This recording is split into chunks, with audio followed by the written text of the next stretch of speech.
Shalom saudara yang terkasih, kita bersyukur boleh kembali bersama-sama merenungkan firman Tuhan. Sebelum kita mulai, mari kita bersama tundukkan kepala, kita masuk dalam doa. Tuhan, terima kasih. Kami bersyukur sekali lagi untuk berkat yang Tuhan berikan pada musim Natal ini. Kami bersyukur untuk pemberian-Mu yang indah, yaitu anak-Mu yang tunggal Tuhan Yesus Kristus, yang boleh memberikan kepada kami keselamatan dan hidup yang baru pada hari ini. Kami bersyukur Tuhan, berkati ketika kami akan merenungkan akan rencana-Mu, akan anugerah-Mu, akan kemurahan-Mu yang begitu besar. Mampukan kami boleh sungguh menyelami, menghargai dan mengucap syukur, dan hidup dengan penuh sukacita. Terima kasih Tuhan, urapi hamba-Mu dan berkati setiap kami, dalam nama Tuhan Yesus. Kami berdoa. Amin. Saudara, kita akan bersama-sama merenungkan satu ayat dari Galatia 4, ayat yang keempat. Kita akan bersama-sama membuka Galatia 4, ayat yang keempat. Di mana firman Tuhan mengatakan, tetapi setelah genap waktunya, maka Allah mengutus anaknya, yang lahir dari seorang perempuan dan takluk kepada hukum Taurat. Firman Tuhan mengatakan, tetapi setelah genap waktunya, maka Allah mengutus anaknya, yang lahir dari seorang perempuan dan takluk kepada hukum Taurat. Saudara, ada dua bersaudara ya, kakak adik, yang bercita-cita mau membuka sebuah bisnis, startup. Tahun 2019 mereka sudah siap, ya, karena mereka sudah bertahun-tahun menyiapkannya, menabung, mencari investor, mengajukan proposal mereka, konsep bisnis mereka, dan ini adalah sebuah jumlah yang besar, ya, sebuah bisnis yang besar karena melibatkan jasa untuk menghubungkan satu perusahaan dengan perusahaan lainnya dalam transaksi jual beli, supaya berlangsung dengan transparan, terjamin, hitam di atas putih. Jadi ini sebuah usaha ide yang brilian untuk memberikan rasa aman di dalam transaksi dua perusahaan besar yang membeli dan yang menjual.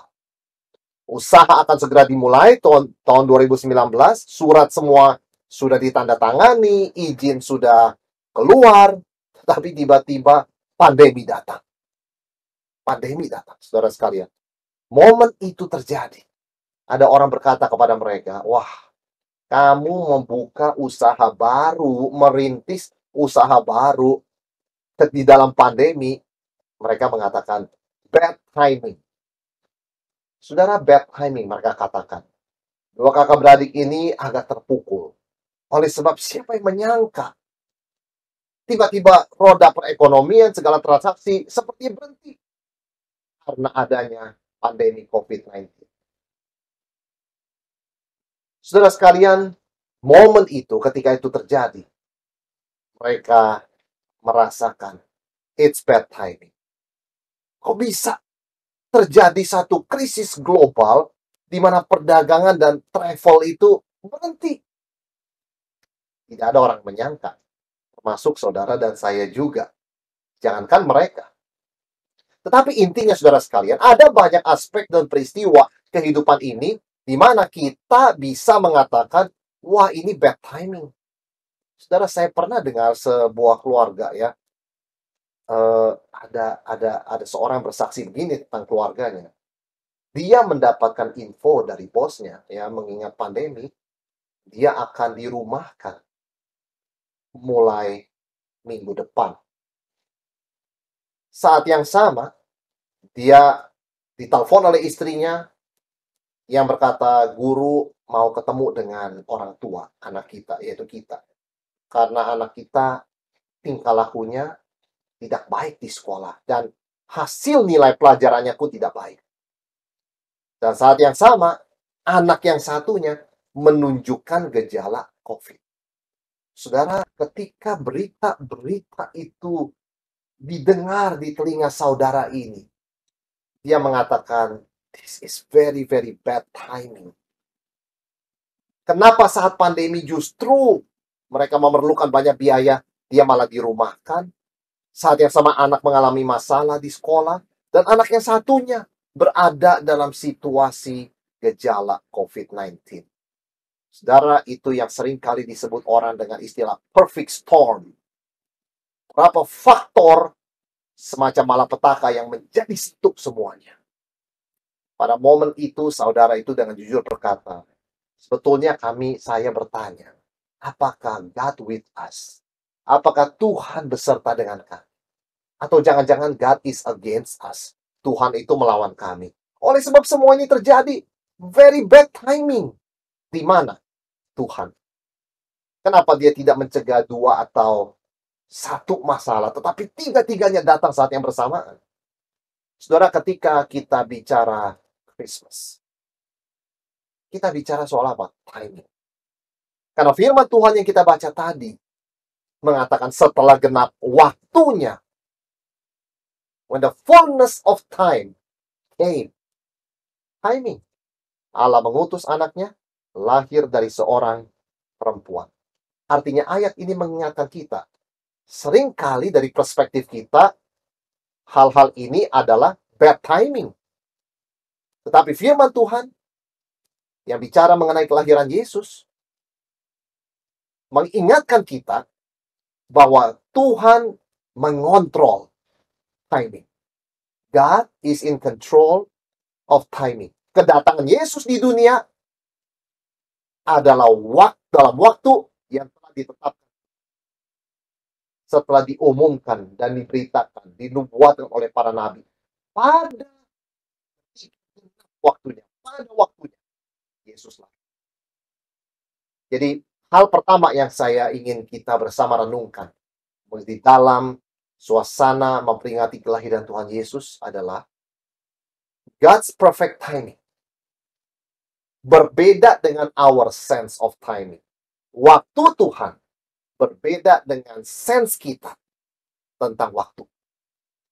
Saudara, firman Tuhan mengatakan setelah genap waktunya Allah mengutus anaknya yang lahir dari seorang perempuan. Berhenti di sana. Perempuannya siap nggak?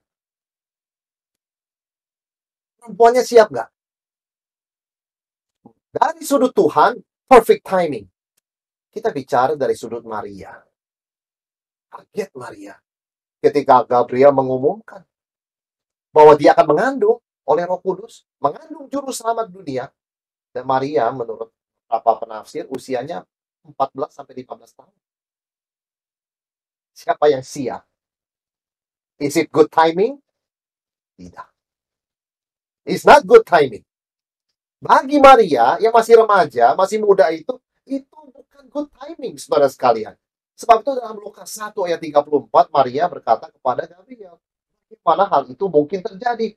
Karena aku belum bersuami. Dengan kata lain, kalau menggunakan bahasa yang lain, Maria berkata, malaikat, this is not a good timing. I'm not ready. Saya nggak siap. Ini bukan waktu yang baik. Itu Maria. Bagaimana kalau kita bicara Yusuf? Tunangannya. Apakah itu good timing buat dia? Tidak. Karena Matius 1 ayat 19 mencatat, Yusuf suaminya, seorang yang tulus hati, tidak mau mencemarkan nama istrinya di muka umum, bermaksud menceraikannya dengan diam-diam. Yusuf merasa, bagaimana mungkin tunanganku mengandung? Timing. Yusuf tidak siap, Maria tidak siap. Itu yang saya katakan. Waktu Tuhan yang sempurna, itu berbeda dengan perasaan kita soal timing. Perasaan kita soal timing seringkali nggak good timing ini. This is nggak tepat waktunya. Ini bad timing, saudara sekalian. Tapi itu kesan pertama Maria dan Yusuf. Tetapi kita percaya dalam iman, waktu Tuhan selalu sempurna, tepat pada waktunya. Pertanyaannya tentu, kalau memang ada perbedaan God's perfect timing di dalam mengutus Yesus dan berbagai God's perfect timing lainnya, dengan our sense of timing, konsep kita tentang waktu, itu seringkali merasa nggak tepat nih, this is bad timing. Bagaimana kita bisa mengalami dan memahami kesempurnaan waktu Tuhan? Bagaimana kita bisa menghargai God's perfect timing? Saudara, satu hal. Belajar melihat the big picture. Lihat gambaran yang luas. Waktu penggenapan janji Tuhan akan seorang juru selamat telah sampai. tiba. Melihat dari kondisinya sendiri, Maria tentu berkata, saya nggak ready. Saya nggak siap. Timingnya nggak pas. Tapi lihat dari big picture, berapa ratus tahun, berapa ribu tahun, Tuhan sudah menubuatkan, mempersiapkan kedatangan anak. Genap waktu. Itulah waktu Tuhan yang sempurna. Dunia saat yang paling gelap sekali. Di situ terang Tuhan bercahaya dengan kelahiran Yesus Kristus. Terang itu telah datang ke dalam dunia yang gelap. Kegelapan tidak bisa menguasainya. Saudara, ketika kita melihat big picture, apa yang Tuhan rencanakan di dalam firman-Nya, dalam sejarah, kita mulai bisa make sense kepada hal-hal kecil-kecil dalam hidup kita yang sering kali kita rasa nggak pas waktunya. Detik Maria dan Yusuf tahu fakta rencana Tuhan itu, mereka syok dan tidak siap. Yusuf mau menceraikan, Maria bertanya, aku belum menikah. Tapi Roh Kudus membimbing, memimpin mereka, mengintervensi mereka, sehingga mereka terus berjalan dalam rencana Tuhan. Tidak ada dari mereka yang melakukan keputusan drastis. Yusuf mau menceraikan, dicegah. Yusuf tidak jadi. Maria yang bingung, juga pelan-pelan mulai menemukan ketenangan dan damai, dan mengerti rencana Tuhan. Saudara, tidak membuat keputusan yang drastis karena syok ini itu penting bagi kita belajar. Ketika kita mengatakan, this is bad timing, saya harus do something drastic. Belum tentu. Kita harus melihat big picture, bagaimana Tuhan sedang memimpin kita. Mereka menjalani dengan sabar kejadian aneh ini. Dengan kekuatan dan pertolongan Tuhan. Dan akhirnya, pelan-pelan mereka mulai menemukan the big picture. Kok pas ada sensus yang dilakukan, diperintahkan Kaisar Agustus, menyuruh mereka pergi dari Nazaret ke Bethlehem. Berarti tidak bisa menjadi bahan gosip. Orang-orang di Nazaret yang tahu mereka belum menikah tidak bisa menggosipkan karena mereka berdua, Yusuf Maria, harus ke Bethlehem. Orang di Bethlehem tidak kenal, mungkin siapa mereka tidak terlalu familiar. Suami istri yang dipilih Tuhan ini. Keluarga yang dipilih Tuhan untuk melahirkan juru selamat. Juru selamat yang dikandung oleh Roh Kudus, Yesus Kristus. Setiap kali mereka tidak siap, seperti Yusuf mau menceraikan Maria, diam-diam ada intervensi Tuhan yang terus memimpin mereka berjalan di dalam jalan Tuhan. Saudara, ingat big picture. Pegang janji Tuhan. Lihat kepada salib, lihat kepada janji Tuhan, lihat kepada anugerahnya, pertolongannya, penggenapan janji yang tidak pernah terlambat. Maka hal-hal kecil yang kita rasa bad timing, waktunya itu nggak pas, ternyata ada banyak pertolongan Tuhan. Tuhan bekerja, menepati janjinya. Maka kita perlu minta hikmat Tuhan untuk bisa melihat sempurnaan waktu Tuhan, God's perfect timing, di dalam our sense of timing yang terbatas. Yang kedua, saudara sekalian, hal yang kita harus ingat, Tuhan menggenapi janjinya di tengah krisis yang paling besar. Saudara, kapan Yesus lahir? Tepat pada waktunya. Ya kapan? 400 tahun. Setelah 400 tahun, bangsa Israel berada di dalam kegelapan rohani. Setelah mereka kembali dari Babel, selama 400 tahun, tidak ada nabi, tidak ada penglihatan, tidak ada firman, tidak ada nubuat. Saudara sekalian, Allah seperti diam. Mereka terus menebak, berspekulasi, salah kita apa yang kita harus lakukan. Gelap semuanya. Tapi dalam momen di mana orang sudah menjadi skeptis kepada hal rohani, kepada agama, skeptis soal janji Tuhan. Skeptis seperti apa? Yang jadi imam, tidak harus dari keturunan Lewi. Tidak harus. Karena memang 400 tahun tanpa firman, tanpa nabi. Herodes, raja yang disebut raja orang Yahudi itu, dia sebetulnya bukan 100% Yahudi. Jadi, tidak ada yang peduli lagi soal firman Tuhan. Ahli Taurat, orang Farisi, secara knowledge mereka tahu Mesias lahir di Bethlehem. Apakah mereka mencari dia? Padahal jarak dari mereka, Yerusalem, ke Bethlehem cuma 8 km. Apakah mereka mencari dia? Tidak. Who cares? Itu saat kegelapan rohani. 400 tahun seperti itu. Orang berbuat apa yang mereka mau, yang mereka rasa benar. Imajinasi Tuhan seperti imajinasi mereka. Tapi justru di momen seperti itu, Tuhan mengirimkan Yesus Kristus lahir lewat seorang perempuan. Saudara, ketika hidup kita terasa ada di dalam krisis, ingat, itu tidak mempengaruhi janji Tuhan. Bahkan, krisis dan kegelapan yang paling gelap adalah tanah subur, di mana janji Tuhan akan segera menghasilkan buahnya. Di dalam kegelapan Israel 400 tahun, paling gelap sekali. Keduniawian merebak kemana-mana. Terhadap agama, terhadap Alkitab, skeptis semua. Situ Yesus lahir. Nah, di tengah krisis yang paling berat sekalipun, ada pemeliharaan, ada berkat Tuhan. Di tengah kegelapan rohani, di Israel ada orang seperti Maria, Yusuf, Simeon, Hana, bahkan di luar Israel orang Majus, orang paling rendah di Israel secara status sosial, gembala, Elizabeth, Yohanes Pembaptis. Tuhan siapkan. Terang Tuhan bercahaya di tengah kegelapan sekalipun. Saudara sekalian, Tuhan menggenapi rencananya justru di tengah krisis yang paling hebat. Bagi orang yang tidak mengenal Tuhan, mungkin krisis is the end. Tapi bagi kita yang percaya pada Yesus yang lahir 2000 tahun yang lalu, tepat pada waktunya, krisis itu is just the beginning. Permulaan kita melihat janji Tuhan digenapi di depan mata kita yang percaya. Saudara, kembali kepada kisah dua bersaudara tadi yang mulai bisnis dan tiba-tiba berhenti karena pandemi, dan orang berkata kepada mereka, bad timing. Kalian berdua bad timing mulai bisnis ini. Saudara, ternyata berapa hari sebelum pengumuman lockdown itu, ada saat seorang investor sudah mentransfer uang besar. Sehingga bisnis itu yang baru mulai betul-betul masih baik, bisa bertahan hidup sampai keadaan lebih longgar. Bayangkan kalau itu telat 7 hari, telat 6 hari. Tidak ada orang akan bertransfer uang. Uang itu akan ditahan. Saya tidak tahu apakah dua bersaudara ini kenal Tuhan.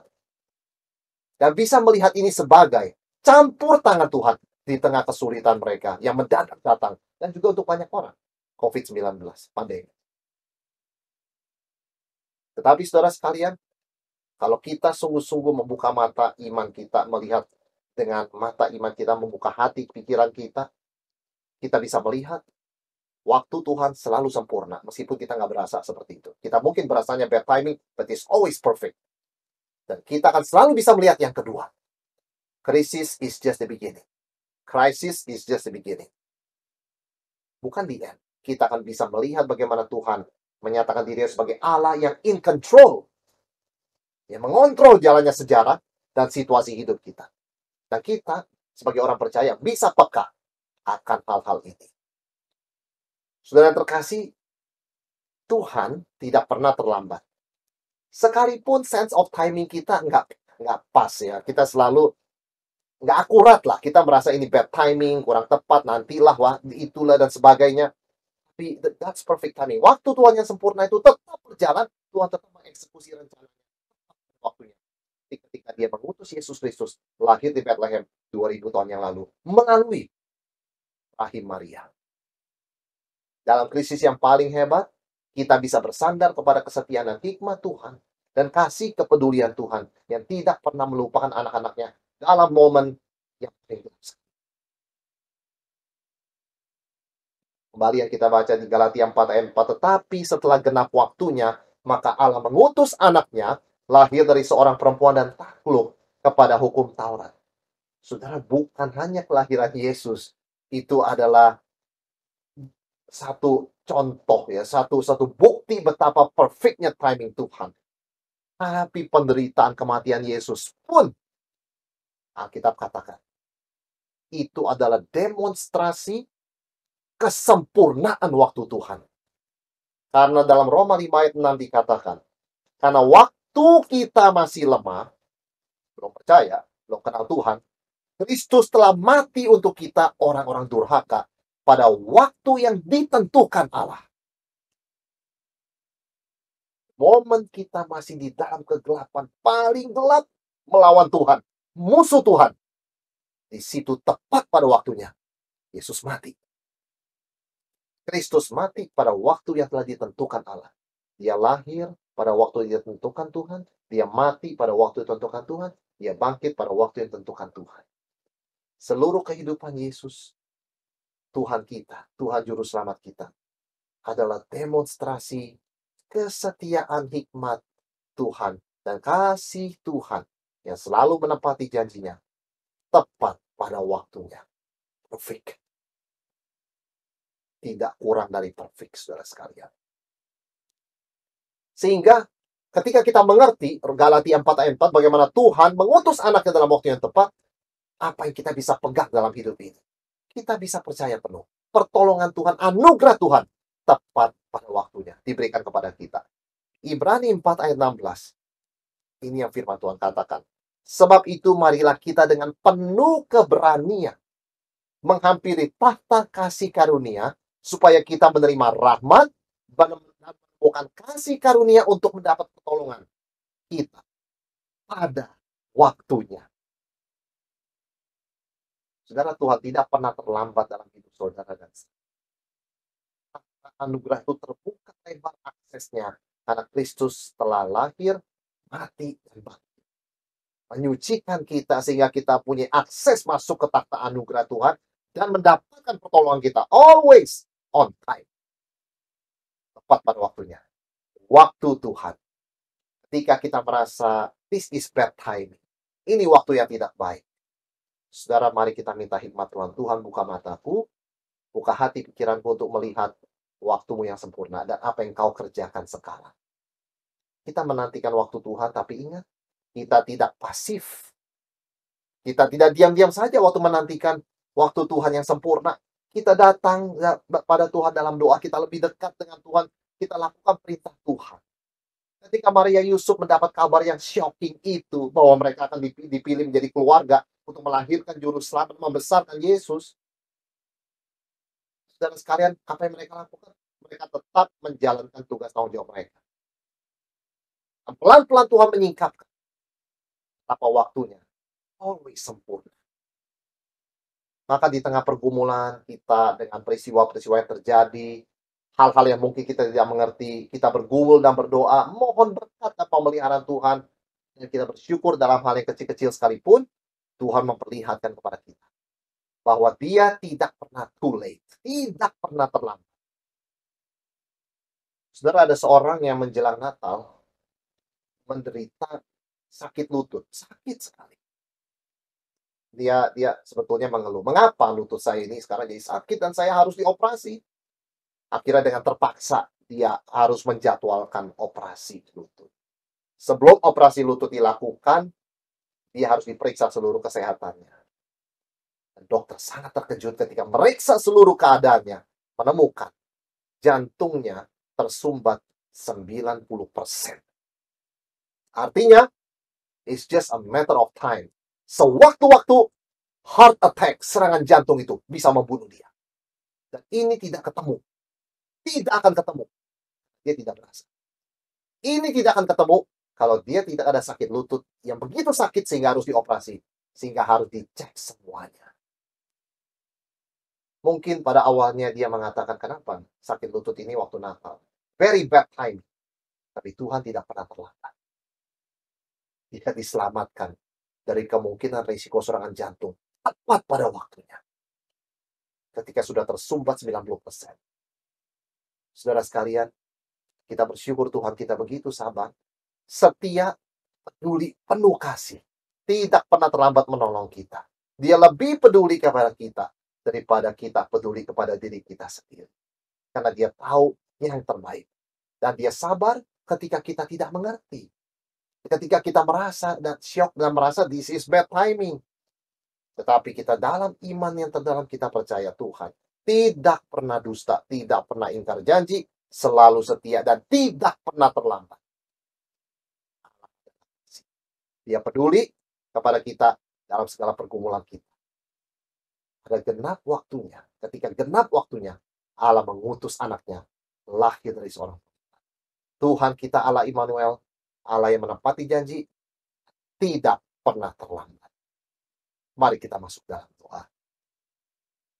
Tuhan, terima kasih untuk anugerah-Mu.